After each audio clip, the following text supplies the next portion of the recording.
Happy Lord's Day po sa buhay ng bawat isa. Kung inyo pong maalala, tayo po ay nag-aaral nakaraan linggo tungkol po doon sa isa sa mga nagiging banta sa pundasyon ng ating pananampalataya o doon sa gospel. Pinag-aralan po natin yung moralism at kung bakit po siya delikado. The idea of moralism is that it is a position kung saan pinaniniwalaan nila na ang kaligtasan ay nakakamit sa magitan po ng pagsunod sa utos o sa magitan ng paggawa ng mabuti. That is moralism. Para po sa kanila, ang paggawa ng mabuti, yun po yung nagiging determinating factor o ito yung nagde-determine kung ikaw ba ay maliligtas o mananatili ang kaligtasan mo. That is moralism, or in other words, that is legalism. And the point that I did try to make last week is this: moralism is dangerous not because this view doesn't just merely encourage morality. Rather, it makes morality function as a savior or as a means of justification. Kaya po siya naging banta sa pundasyon ng ating pananampalataya kasi ginagawa niya po yung paggawa ng mabuti bilang paraan upang tayo ay maligtas o mapanatili ang ating kaligtasan.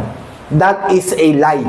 Kasi according po sa Bible, the only way for us to be saved is through faith in the righteousness of Jesus Christ. Kaya po tayo maliligtas dahil sa ginawa ni Jesus at hindi dahil sa ating ginagawa. If you sincerely believe that truth, then you will be saved. Yun po yung ating pinopropose. Yun po yung ating pinananampalatayaan. And that is what the Reformed Baptist is all about. That is what Reformation is all about. Kasi tatandaan natin, the moment that the Reformation or the people protest against Roman Catholic, their reason kung bakit po sila nag-protest against Roman Catholic is because the Roman Catholic is adding something doon po sa ginawa ng Panginoong Jesus. They are saying na hindi sapat yung ginawa ng Panginoong Jesus. We need to add something to it.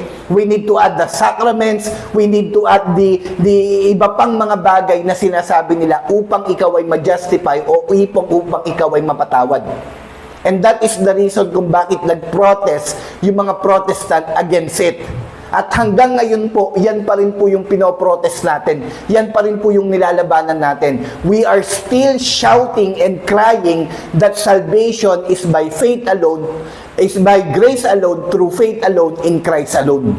Yun po yung ating bagay na paulit-ulit na sinasabi. Maliligtas ang tao, hindi sa magitan ng kanyang ginawa, kundi sa magitan ng ginawa ng Panginoong Jesus. Yan po yung ating kaligtasan. And with that being said, mga magulang at kapatid, the question that we need to ask this morning is this: kung hindi pala ako maliligtas ng utos, para saan ngayon yung utos? Yun po yung ating bibigyan ng clarification. Kasi isa po sa mga aside from moralism, isa pa po sa nagiging banta sa gospel ay yung tinatawag na antinomianism. And that is why ito po yung title ng ating pag-aaralan sa umagang ito, The Error of Lawless Christianity. Bakit po? Kasi ito po yung bagay na pag-uusapan natin because being lawless is about being antinomian. Mamaya po, ibibigay ko yung definition ng antinomianism. Pero with that being said, let me just give you the reflection query that we are about to make this morning. Ito po yung tanong na sasagutin natin ngayon. Una, ano ba yung antinomianism? At bakit ba siya naging banta sa mabuting balita? Ano ba yung antinomianism? Kasi isa po itong banta sa Christianity. Isa po itong banta sa gospel. So kung banta siya, bakit siya naging banta? At ano ba ang ibig sabihin ng antinomianism? Yan po yung bagay na sasagutin natin sa umagang ito. So for the definition, let me just quote Greg R. Allison sa kanyang libro na The Baker Compact Dictionary of Theological Terms. Sabi niya po, ang antinomianism daw po, it is a rejection of any role of the law. For the law. Ibig sabihin, pag ikaw ay antinomian, hindi ka naniniwala na meron ka pang obligasyon sa kautusan ng Diyos. Kasi hindi ka naman maliligtas ng pagsunod sa kautusan, therefore, wala ka ng obligasyon sa kautusan. Hindi mo na kailangan sumunod. Hindi mo na kailangan gumawa ng mga bagay-bagay. Hindi mo na kailangan gumawa ng mabuti. Kasi pag gumawa ka ng mabuti, dinadagdagan mo yung ginagawa ng Panginoon. That is their proposition. Yun po yung sinasabi ng mga antinomian. Isa pa pong definition, sabi po ni Barry Cooper sa kanyang article sa Legionnaire Ministry, sabi niya po, the word antinomian literally means against law. Yan daw po yung ibig sabihin ng antinomian. It describes someone who believes that a Christian is someone who is free from the demands of God's law. Ibig sabihin, pag antinomian ka daw po, kinikilala mo yung sarili mo na malaya na sa pagsunod sa kautusan. You no longer need to obey it. Hindi mo na kailangan sundin ito. Wala ka ng obligasyon na gawin pa yung mga bagay na inuutos ng Panginoon. Kasi nga, dahil sa gospel. Yun po yung kanilang ipinaglalaban. And the reason kung bakit mahigpit nila itong pinaglalaban, mga magulang ko't kapatid, is because of this particular verse found in the Bible. If you're going to quote Romans chapter 6 verse 14, ito po yung sabi ni Pablo, hindi na kayo dapat pagharian ng kasalanan. Yamang wala na kayo sa ilalim ng kautusan, kundi nasa ilalim na ng kagandahang loob ng Diyos. That is the verse that they keep on quoting. Yan po yung paulit-ulit nilang sinasabing verse para sabihin na sila po ay malaya na sa pagsunod sa kautusan. They no longer need to obey it. Bakit po? Kasi lagi nilang ibinibida yung sinabi ni Pablo na wala na kayo sa ilalim ng kautusan, kundi nasa ilalim na ng kagandahang loob ng Diyos. In fact, mga magulang ko't kapatid, tayo po mga born-again Christians are actually being, parang lagi po tayong sinasabihan na tayo daw po ay antinomian. Especially ni Eli Soriano. Kasi lagi niyang sinasabi na yung mga born-again na yan, lagi nilang ibinibida, faith alone, faith alone. Kaya ka maliligtas dahil sa pananampalataya. At dahil doon, winawalang kabuluhan na nila yung kautusan ng Diyos. So, being antinomian, mga magulang ko't kapatid, is actually the thing that they keep on claiming na tayo daw po ay mga antinomian. And this morning, I'd like us to realize this morning na tayo po, na ako po personally as a Reformed Baptist, I am against antinomian. Hindi po ako antinomian. I believe that the law of God has a role, meron po siyang ganap sa buhay ng isang Kristiyano. At yun po yung pag-uusapan natin ngayong umaga na to. And the thing that I will propose to you this morning is this. Mali po yung interpretasyon nila dito sa Romans chapter 6 verse 14. Bakit po? Kasi para sa kanila, mga magulang ko't kapatid, para po sa mga antinomian, ang mga tao na antinomian ay ginagamit yung verse na ito, yung Romans chapter 6 verse 14, to argue yung position na wala na silang pananagutin na sundin ang kalooban o kautusan ng Panginoon. Bakit po? Kasi ang sabi nga sa Romans chapter 6 verse 14, wala na kayo sa ilalim ng kautusan, kundi kayo ay nasa kagandahang loob na ng Diyos. And because of that particular verse, ginagamit nila yung rason para sabihin na wala na silang obligasyon na sundin ang kautusan. And every time po na yun ang ginagawa mo, every time po na kino-quote mo yung verse na yun, in that particular way, you are actually being an antinomian. Nagiging antinomian ka. Balikan mo lang yung verse.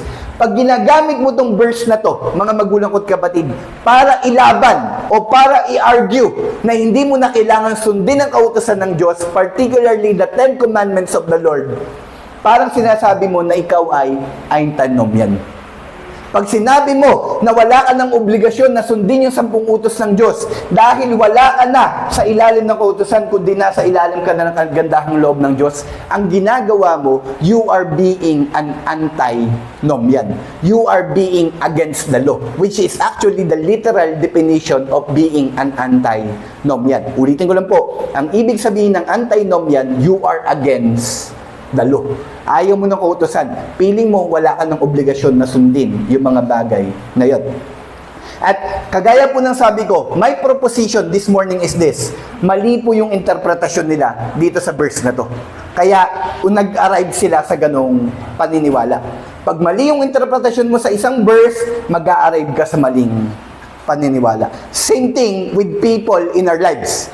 Pag mali yung pagkakilala mo sa Kanya, mali din yung itatrato mo sa Kanya.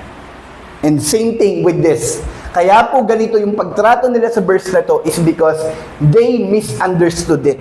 Mali po yung pagkakaintindi nila. And this morning, in order for us to fully understand kung ano po yung ibig sabihin ng verse na to, mga magulang ko't kapatid, we need to draw a lesson from the covenant theology na meron po yung mga particular Baptist o yung mga Reformed Baptist. I'm going to introduce to you a framework kung saan ito po yung ginagamit na paraan ng mga particular Baptist kung paano nila naiintindihan yung kabuuan ng Biblia. Tatandaan po natin, lahat tayo, meron tayong lente na ginagamit kung paano natin intindihin yung salita ng Diyos. Sa Reformed Baptist po, mga magulang ko't kapatid, ganito po yung lente na ginagamit nila. Para maintindihan nila yung Old Testament, ginagamit po nila yung New Testament. Nagigisi po ako, hindi hiwalay sa kanila yung Old Testament at New Testament. Merong continuity yan. Para maintindihan mo yung Old Testament, kailangan mo yung New Testament.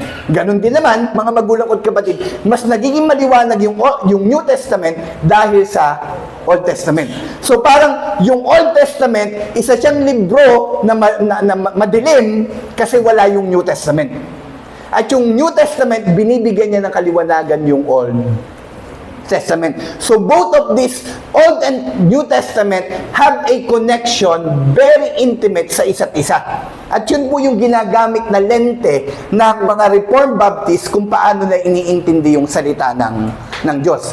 At ang tawag po nila doon, mga magulang ko't kapatid, isa po sa framework na ginagamit nila para maintindihan yung salita ng Diyos ay yung tinatawag natin na covenant theology. Now, what is covenant theology? According to Rob Ventura, sa kanyang libro na Going Beyond the 5 Points, sabi niya po, covenant theology, simply stated, is the view of God and redemption that interprets the Holy Scripture by way of covenants.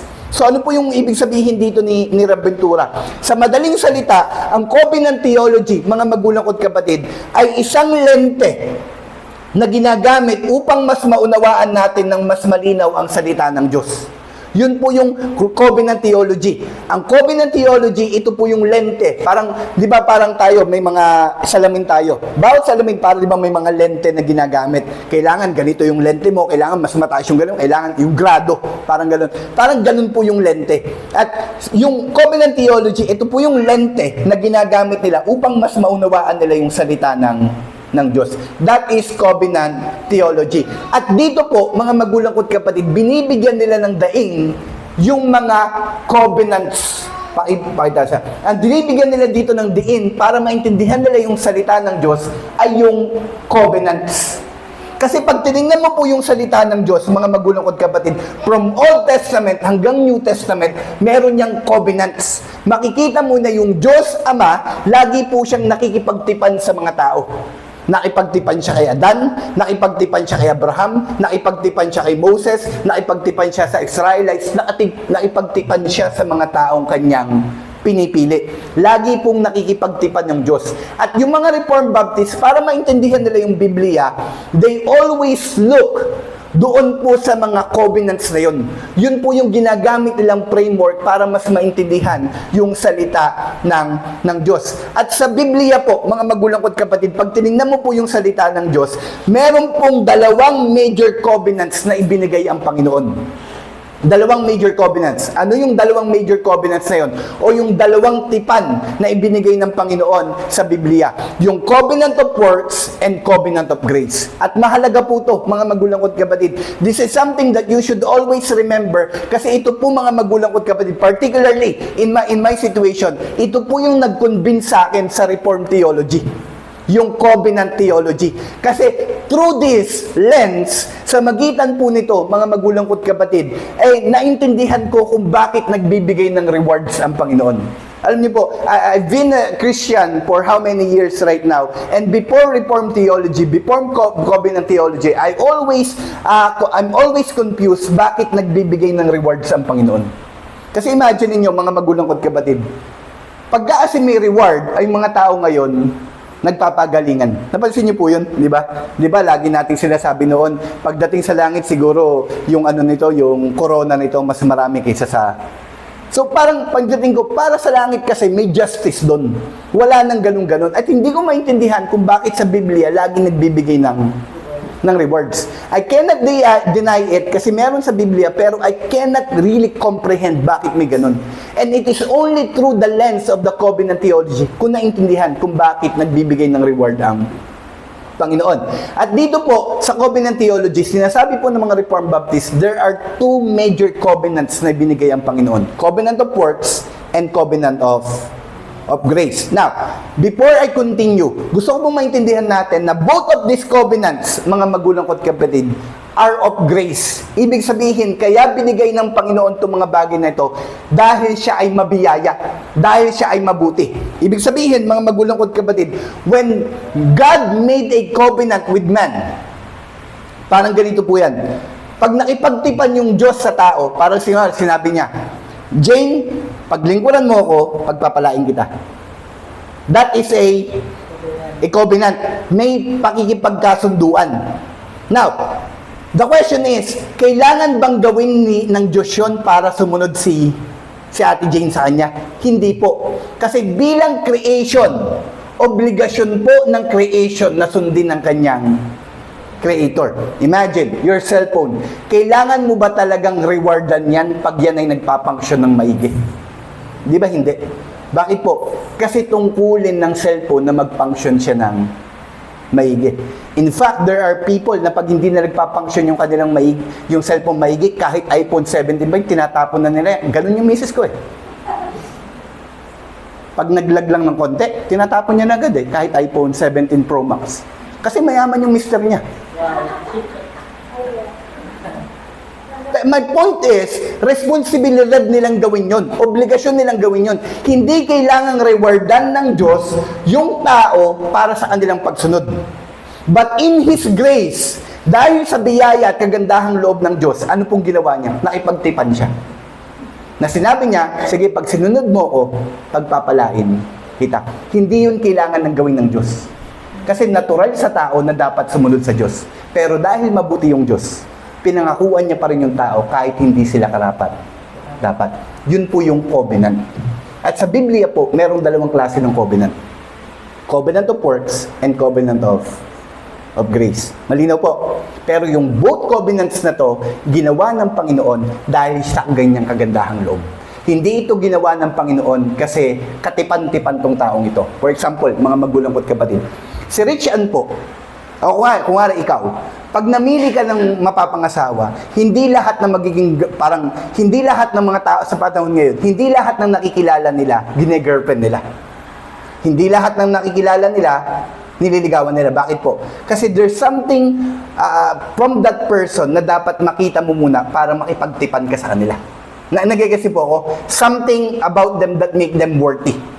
Nagagasi po ako, ang Diyos hindi ganun. Wala siyang nakita sa atin na katanggap-tanggap o yung madadagdag sa kanya para makipagtipan siya sa atin. Pero sa kagandahang loob ng Diyos, nakipagtipan pa rin siya sa tao. Ganun po yung nangyari. Kaya sinabi ko na yung covenants, mga magulang ko din, whether that is covenant of works or covenant of grace, yan ay bunga ng biyaya ng Diyos. Now, ito po yung naintindihan, mga magulang. Sa Genesis chapter 2, verses 15 to 17, makikita po natin dito yung covenant of works. Ano po yung sabi sa Genesis chapter 2, verse 15 to 17? Sabi po dito, the Lord God took the man and put him in the Garden of Eden to work it and keep it. And the Lord God commanded the man, saying, you may surely eat of the tree of the garden, but of the tree of the knowledge of good and evil you shall not eat, for in the day that you shall eat, in the day that you eat of it, you shall surely die. Now, mga kapatid, just a quick note, this particular verse, found in the first book of the Bible, which is Genesis, ito po yung kauna-unahang covenant na ginawa ng Panginoon sa tao. At ang tawag po dito, covenant of works. Bakit po ito covenant of works, mga magulang ko't kapatid? Kasi in this covenant, sinabi niya kay Adan, pag sinunod mo ako, magkakaroon ka ng buhay. Pero pag hindi mo ako sinunod, ikaw ay mamamatay. That is a covenant of works. And just a quick note, mga magulang ko, pansinin niyo po, na from this verse, balikan mo, from this verse, sabi po dito, the Lord God took the man and put him in the Garden of Eden. Sa Tagalog, kinuha ng Diyos yung tao at dinala siya sa Garden of Eden. Ano? To work it and keep it. So ano po yung implication niya? Ano yung implication niya? Si Adan ay hindi originally nasa Garden of Eden. The Bible declares that God took the man and put him there. So nung nilikha si Adan, wala talaga siya sa Garden of Eden. Nilagay siya doon ng Diyos. At paglagay sa kanya doon ng Diyos, inutusan siya ng Diyos na ayusin, pangalagaan yung Garden of Eden. Huwag itong ikorap. Para po siyang templo. Na sa Exodus, sinabi ng Panginoon sa mga priest doon na pangalagaan niyan. Ingatan niyo yan. Ganun po yung Garden of Eden. It is a particular place in earth na nandun siya, nilagay siya doon ng Diyos. At ang sabi sa kanya ng Diyos, pagdating niya doon, God made a covenant with him. Ano pong sabi ng Diyos sa kanya? Pag sinunod mo ko, magkakaroon ka ng buhay na walang hanggan. Pero pag hindi mo ako sinunod, mamamatay ka. That is a covenant of works. Bakit? Merong kailangang gawin si Adan para makuha niya yung pangako ng Panginoon. Kaya covenant of works kasi merong kailangang gawin si Adan. Nag-igets po ako? That is a covenant of works. Now, alam natin, mga magulang ko't kapatid, na instead of succeeding, ano pong nangyari kay Adan? Siya po ay nagkasala. At dahil po sa kanyang pagkakasala, mga magulang ko't kapatid, ano pong nangyari? Siya po ay namatay. Not immediately, pero siya po ay namatay. Pinalabas siya doon sa Garden of Eden. Now, some will say, ang objection nila, mga magulang ko't kapatid, hindi naman explicitly na nakalagay sa Genesis chapter 2 verse 15 na pumasok sa covenant ang Diyos kay Adan. And yes, I agree. Hindi po explicit na nakalagay doon. Pag sinabing explicit, malinaw. Hindi malinaw na sinabi na nakipagtipan ang Diyos kay Adan. So, bakit sinasabi mo na yun yung kauna-unahang covenant of works? Now, sabi ko nga po, mga magulang ko't kapatid, Scripture should interpret Scripture. That is the rule of faith. Yun dapat po yung ginagamit nating rule para maintindihan ng salita ng Diyos. Ang dapat nag-i-interpret sa salita ng Diyos ay salita ng Diyos. Now, hindi ko po nakuha lang out of nowhere, kaya nasabi kong nagkaroon ng tipan sa bagitan ng Diyos at ni Adan doon. It is actually said in the Bible. Kasi pansinin niyo po sa Hosea chapter 6 verse 7. Sabi po dito, but like Adam, they transgressed the covenant there, they dealt faithlessly with me. So pansinin niyo po dito, dito binanggit si Adan. Ang kausap ng Panginoon, yung mga Israelita. At hinahalin tulad ng Panginoon yung mga Israelita kay Adan, na ano daw po ginawa ni Adan? Sinira niya, o binubuo niya, o para bang tinransgress niya yung covenant na meron sila ng Diyos. And this verse, mga magulang ko't kapatid, explicitly tells us na nagkaroon ng covenant sa pagitan ng Diyos at ni Adam. At yun nga po yung tinutukoy natin na covenant of works. So, ano gusto kong makita niyo sa verse na to? Yung verse na to, ang pinakamalinaw na verse na naghahayag na nagkaroon ng covenant sa pagitan ng Diyos at ni Adan. Now, why is this important? Kasi ang sabi po ni Herman Babing sa kanyang libro na Reformed Dogmatics, 4 po yan kinuha ko dun sa God and Creation, Volume 2. Sabi niya po, his condition, yung panahon daw po na yun, yung kondisyon ni Adan, nung nakipag-covenant sa kanya yung Diyos, ang sabi po ni Herman Babing, his condition was provisional and temporary and could not remain as it was. It either had to pass on to higher glory or to sin and death. The penalty for transgressing the command was death. The reward for keeping it, by contrast, was life, eternal life. So yung kalagayan daw po ni Adan during the time that he was in Eden was provisionary. Hindi yun temporary. Hindi yun eternal, hindi yun permanent. Temporary lang. Magiging permanent yun, mga magulang ko't kapatid, kapag nagawa niya yung stipulation ng tipad. Pag nasunod niya yung pinapagawa sa kanya ng Panginoon. Unfortunately, we all know the story, alam natin na hindi yon nangyari. At listen to what Baptist Catechism tells us. Alam niyo po, pag lumaki-laki na sigit, pag marunong na magsalita, kailangan niya pong sauluhin yung mga sagot dito sa Baptist Catechism na to. Ito po yung kailangan niyang gawin. Kaya imagine niyo na lang po kung kayo sikit ngayon pa lang, parang ayaw niyo na magsalita. Kaya ata hanggang ngayon, hindi pa rin nagsasalita sikit eh. Ang salita ni Kit, ganito ba na, ta. Pero, listen to what Baptist Catechism, question number 15, asks. Sabi, what special act of providence did God exercise towards man in the state wherein he was created? Sabi po ng Baptist Catechism, when God had created man, he entered into a covenant of life with him upon condition of perfect obedience, forbidding him to eat of the tree of the knowledge of good and evil upon pain of death. So yung catechism na yan, mga magulang ko at kapatid, that is a simple way of actually communicating kung ano yung pinaniniwalaan ng mga Baptist. Unfortunately, kagaya nga po ng sinasabi natin, mga magulang ko at kapatid, alam natin na tong si Adam, siya po ay nagkasala. Hindi niya po naabot yung pamantayan na kailangan niyang gawin doon sa covenant na yun. And mind you, mga magulang ko at kapatid, Adam has the ability na sundin yun. Unlike us, na hindi natin kayang sundin yung kautusan, hindi natin kayang abutin yung pamantayan ng Diyos, si Adam, during that time, has the ability na maabot yung pamantayan. But then again, unfortunately, kagaya nga sinasabi ko sa atin, kapaulit-ulit, hindi niya yon nagawa. Now, this is the problem, mga magulang ko at kapatid. During that time, mga magulang ko at kapatid, Adam was not just living for himself. Adam, during that time, he was our federal head. Ano po yung federal head? Ibig sabihin, siya po yung ating representative.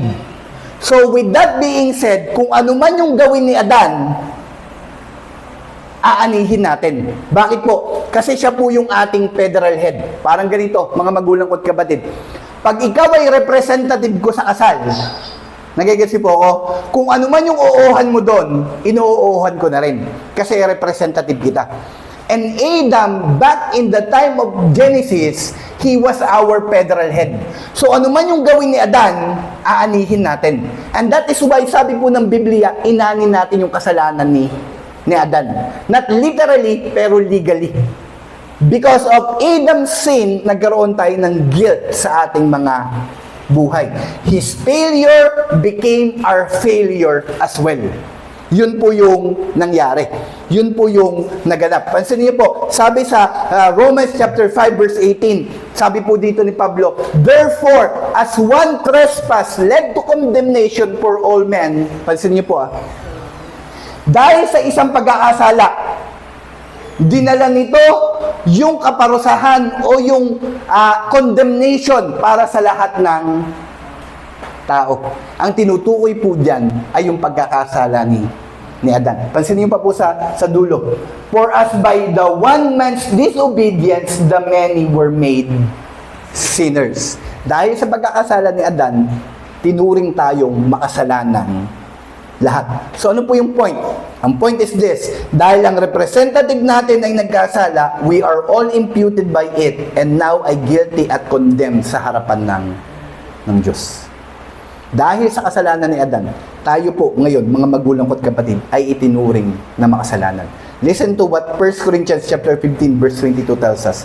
Sabi po dito, for as in Adam all die, so also in Christ shall all be made alive. Pansin niyo po, dahil kay Adan, nagkaroon ng kamatayan, nagkaroon ng pagkakasala.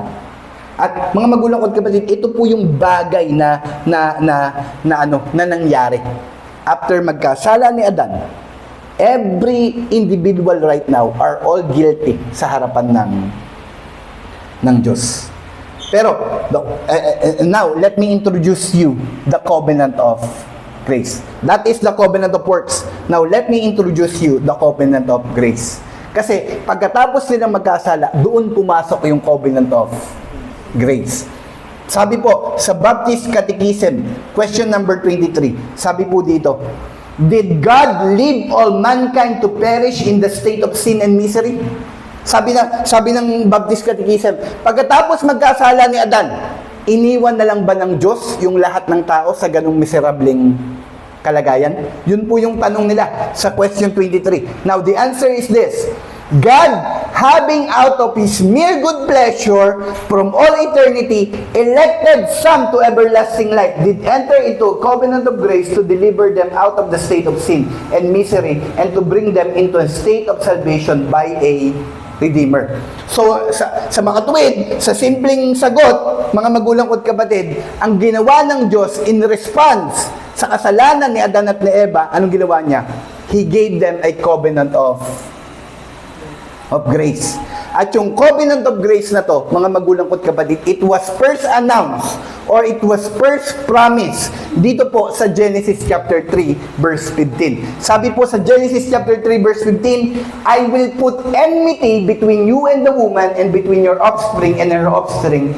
He shall bruise your head and you shall bruise his heel. Mga kapatid, ang tinutukoy po dito si Jesus. Ito yung unang announcement na merong darating na Mesaya, merong darating na Jesus. At ang sabi po, yung darating na Mesaya na yon, tatapakan niya yung ulo ni Satanas.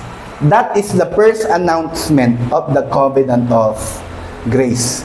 Ito po yung pangako. Sa Genesis chapter 3, matatagpuan natin yung pangako ng Diyos Ama na magkakaroon ng katuparan sa buhay ng Panginoong Jesus. Siya yung magbubrus ng ulo ni Satanas, and he was also considered as the second Adam. Pag binasa niyo po, I'm not sure if that is in 1 Corinthians or Romans, pero sabi doon, si Jesus po yung second Adam. Siya po yung second Adam. Listen to Romans chapter 5 verse 18 to 19. Sabi po dito, therefore as one trespass led to condemnation for all men, so one act of righteousness leads to justification. Dahil sa isang pag-aasala, naging makasalanan ng tao. Dahil din sa isang pagsunod, magiging matuwid yung mga tao. At sino po yung susunod na yun? Walang iba kundi ang Panginoong Jesus. That is the covenant of grace announced. At mga magulang ko't kapatid, for us to better understand, yung covenant of grace na to, ang pundasyon po nito, yung covenant of redemption. I know, madami po kasi talagang covenant sa Biblia. Pero the major covenant that I want us to focus is the covenant of works and the covenant of grace. Mahalaga po yun para mas maintindihan natin yung Romans chapter 6 verse 14. Now, ano naman yung covenant of redemption? Ang covenant of redemption po, mga magulang ko't kapatid, sabi po ni Samuel D. Relihan sa kanyang libro na Mystery of Christ, yung covenant of redemption daw po is the covenant of works from the Father to the Son. The Son had a mission, a work to complete with the reward suspended on the condition of his obedience. Jesus willingly and obediently fulfilled the covenant of works. He himself said, it is finished. So di po ba nagkaroon ng covenant of works sa pagitan ng Diyos at ni Adan? Nagkamali si Adan. Now, that covenant again was renewed. Yung covenant of works na yun. Ginawa naman yung, nakipagtipan naman yung ama sa anak. That same covenant was given to Jesus. Pag sinunod mo ako, makukuha mo yung promise that was given doon sa first Adam. Makukuha ng mga taong mananampalataya sa iyo yung promise doon sa first Adam. That is the covenant of works. And this is why, mga magulang ko't kapatid, kapag ikaw ay nanampalataya kay Jesus, anong makukuha mo? In response. As a reward. Yung reward na dapat para kay Adan. Yung reward na dapat para kay Jesus. Makukuha mo yun pag ikaw ay nanampalataya sa Kanya. At pansinin nyo, mga magulang ko't kapatid, hindi mo na kayon kailangang sundin yung covenant of works. Ang kailangan mong gawin ngayon, pumasok ka sa pagtipan sa Panginoon, hindi na sa covenant of works, kundi sa covenant of grace. Kasi sa bagitan ng covenant of grace, ang ganito yung kondisyon. Kapag nanampalataya kay Kristo, ituturing kang matuwid dahil sa ginawa niya, hindi dahil sa ginawa mo. Yun yung covenant of grace. Sa covenant of works, kailangan mo sumunod para magkaroon ka ng buhay na walang hanggan. Sa covenant of grace, kailangan mo manampalataya kay Kristo para makuha mo yung reward niyan. Now, balik tayo sa Romans chapter 6 verse 14.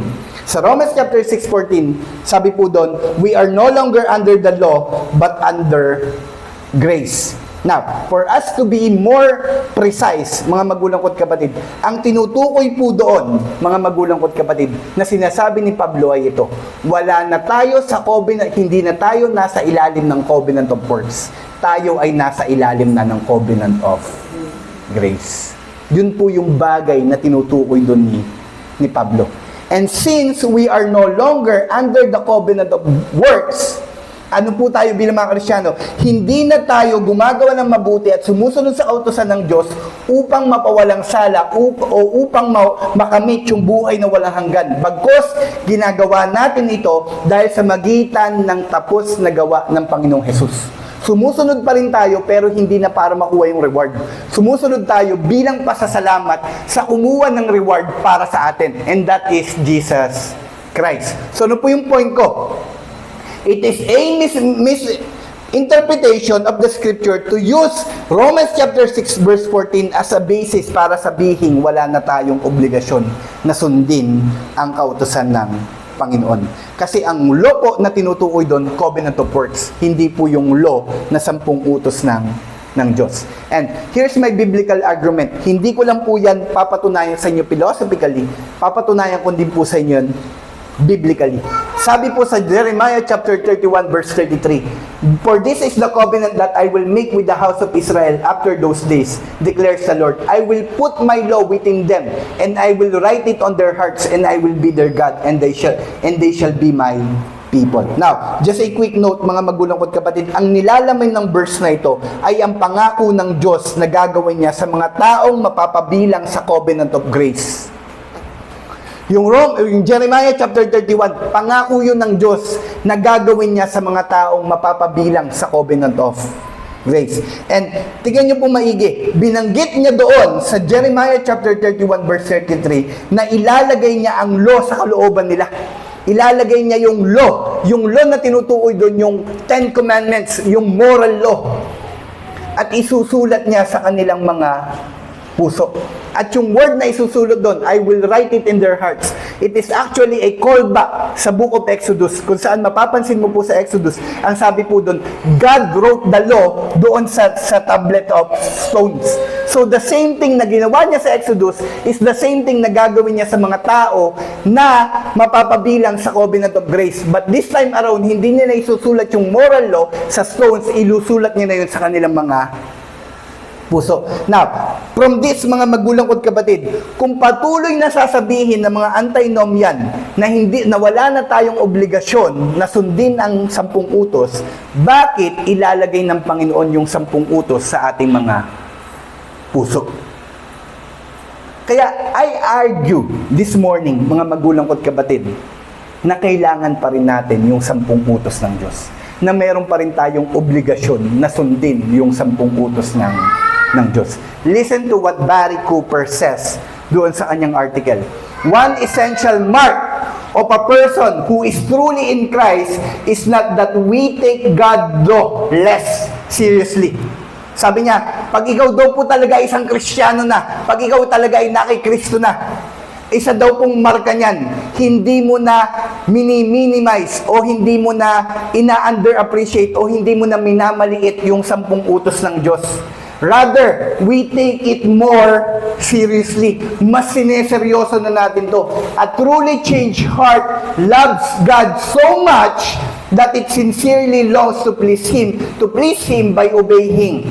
That obedience won't be perfect, of course, but we'll seek to repent whenever we see sin in our lives. In other words, we've been set free from sin, not to sin. Just because we're no longer under the condemnation of the law doesn't mean that the law has nothing to say about how we should now live. Sa makatuwid, mga magulang ko't kapatid, ibig sabihin niyan, may obligasyon pa rin tayo sa law. At pag ikaw ay naging Kristiyano na, mas sineseryoso mo na ngayong pagsunod dito. Of course, hindi mo siya masusunod perfectly, pero every time na nagkakasala ka, hindi maganda sa pakiramdam mo. Mabigat sa pakiramdam mo. Ganon ang isang tunay na Kristiyano. You believe na hindi ka nase-save o naliligtas sa magitan ng pagsunod niyan, pero pag hindi mo nasusunod yan, hindi ka rin nasisihan. That is what being a Christian means. Now, the question is, bakit ba naging banta sa mabuting balita o sa pundasyon ng ating paniniwala yung antinomianism? Bakit po siya naging banta? And the answer is this. Kaya po siya naging malaking banta kasi it undermines the law. O winawalong kabuluhan niya yung moral law. Yun po yung dahilan kung bakit siya nagiging banta. Ginagawa niya itong masama, and in the process, it distorts the gospel because it makes the gospel as the reason kung bakit nawalan ng kabuluhan ang law. Kasi lagi nilang sinasabi, ako ay nasa grace na ngayon, kaya hindi ko na kailangan sumunod dyan. Parang bandang huli, magkaaway pa yung grace at law. Hindi po sila magkaaway.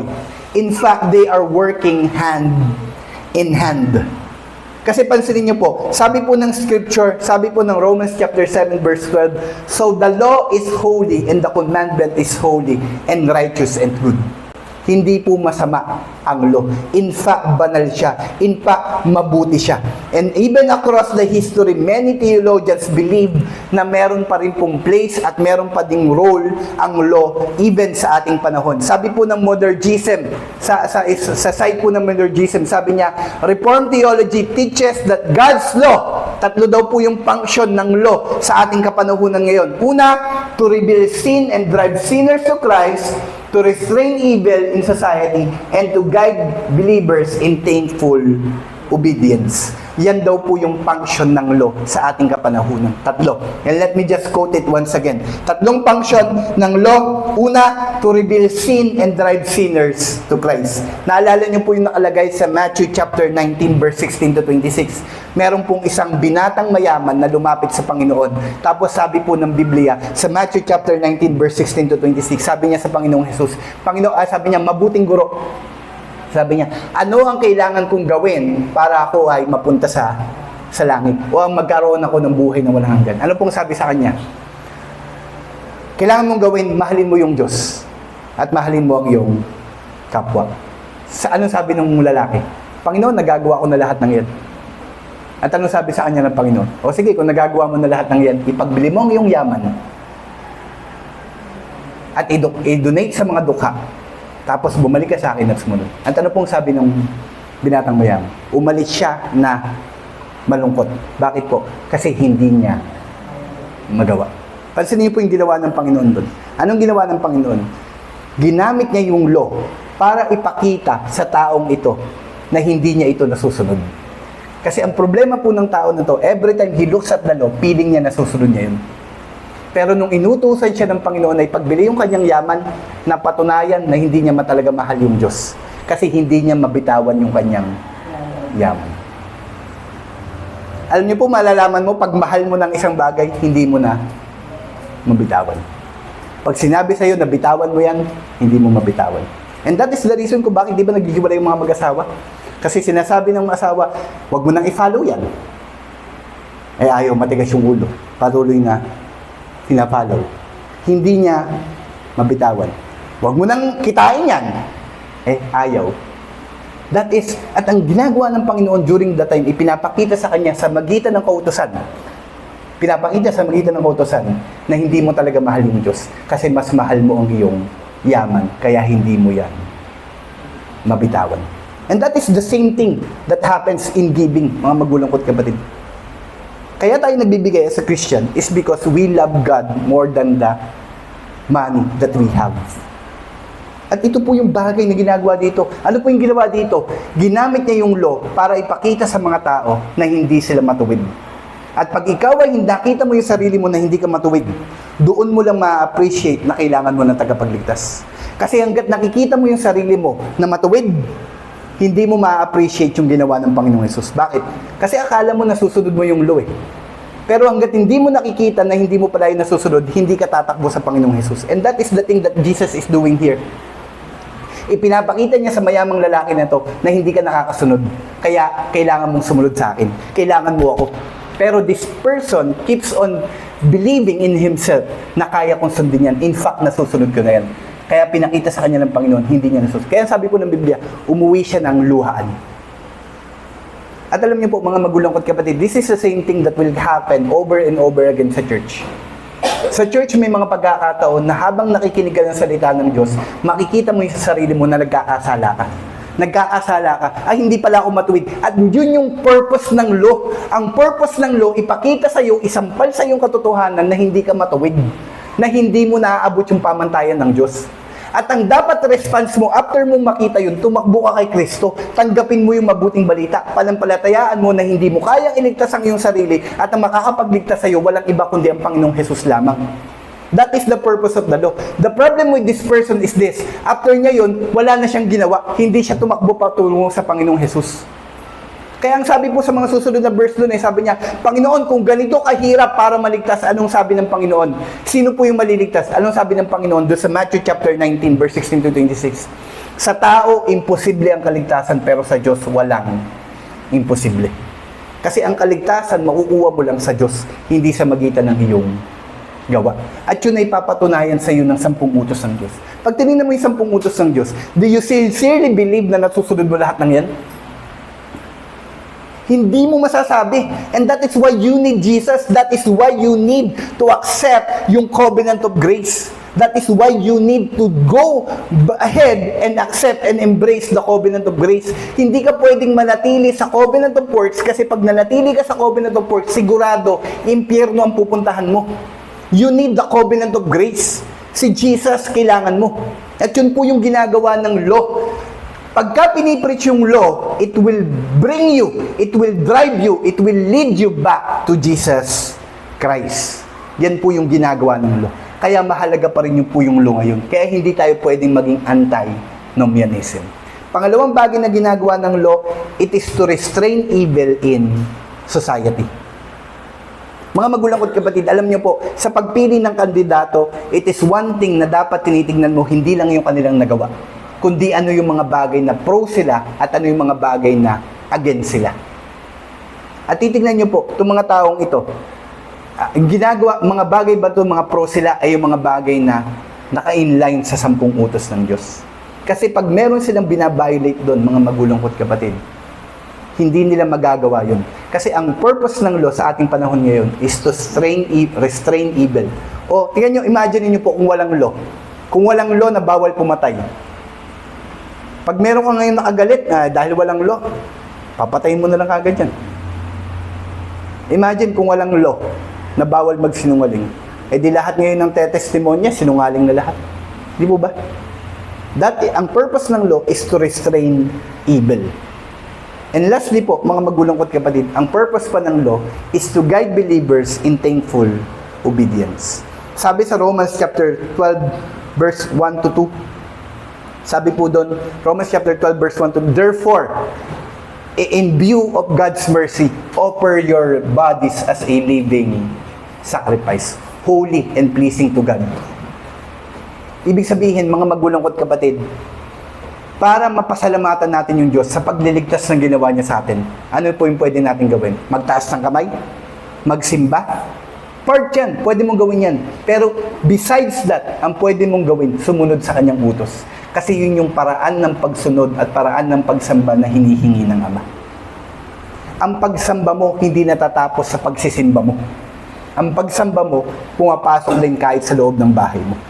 Kaya, you are never just a worker. You are also a worshiper at the same time. Hindi pwedeng work ka lang ng work, kailangan sa work mo nagwo-worship ka rin. Pag nagwawalis ka ng bahay, hindi mo lang yung ginagawa bilang isang mabuting nanay. Pag nagiging mabuting nanay ka, yan ay ginagawa mo para purihin siya. That is what a believer is doing. Hindi na siya gumagawa ng mabuti para maligtas. Ginagawa niya yun kasi niligtas na siya. At bilang pasasalamat sa kaligtasan na kanyang natanggap, ano ginagawa niya? Sinusunod niya yung utos ng Diyos. Sabi po ni Samuel Bolton sa kanyang article, sabi niya po, the law sends us to the gospel that we may be justified. And then the gospel sends us back to the law to inquire what is our duty as those who are justified. So pansinin niyo po, yung law, idadrive tayo, dadalhin tayo sa gospel. At yung gospel naman, ibabalik tayo sa law. That is how it works. So from that, let me just give this fundamental proposition sa umagang ito. Una, because the law has a function, ibig sabihin yan, let us now use our new status in Christ. Let us not use our new status in Christ as an excuse to live a simple life.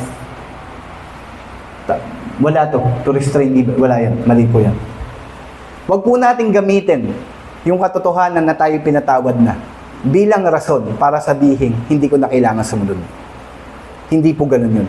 Dahil ikaw ay pinatawad na, hindi mo na dapat manatili sa mga bagay na yan. Parang siya, dahil pinatawad na ako ng asawa ko, mambababae na uli ako. Hindi po pwede yun. Kasi kung na-appreciate mo yung pagpapatawad niya sa'yo, hindi mo na ulit yun gagawin. Nagagasi po ako. And ganun din sa atin bilang mga Kristiyano. Sabi ni Kristo, di ba? Meron siyang pumasok sa isang bahay. Tapos, yung nag-imbita sa kanya, hindi man lang pinunasan yung paa niya, hindi man lang siya hinalikan, hindi man siya winelcome ng maayos. Samantalang yung babae na makasalanan, pagkakita pa lang sa kanya, pinunasan kagad yung kanyang paa, hinalikan kagad siya, tapos hindi siya tinitigilan. Ano pong sabi ng Panginoong Jesus? Yung taong pinatawad ng maraming pinapakita. Pero yung taong pinatawad ng kukunti lang din ang pinapakita. Now, if you think kukunti lang yung kasalanan mo, kukunti lang din yung gagawin mo pabalik sa Panginoon. Pero pag nakita mo kung gaano kaseryoso ang kasalanan mo at sa likod ng lahat ng ito, pinatawad ka pa rin ng Panginoon, magiging matindi yung pagpapasalamat mo sa Kanya. That is how it works. That is how you use the law. Sabi po sa Romans chapter 6 verse 1 to 4, what shall we say then? Are we to continue in sin that grace may abound? By no means. How can we die to sin and still live in it? Do you not know that all of us who have been baptized into Christ, Jesus, were baptized into His death? We were buried, therefore, with Him by baptism into death, in order that, just as Christ was raised from the dead, by the glory of the Father, we too might walk in the newness of life. Pinatawad ka ng Panginoon, hindi para patuloy na magkasala. Pinatawad ka ng Panginoon so that you can start all over again. Pangalawang proposition that I have this morning is this. Let us show our gratefulness to the Lord by hating sin and by loving His law.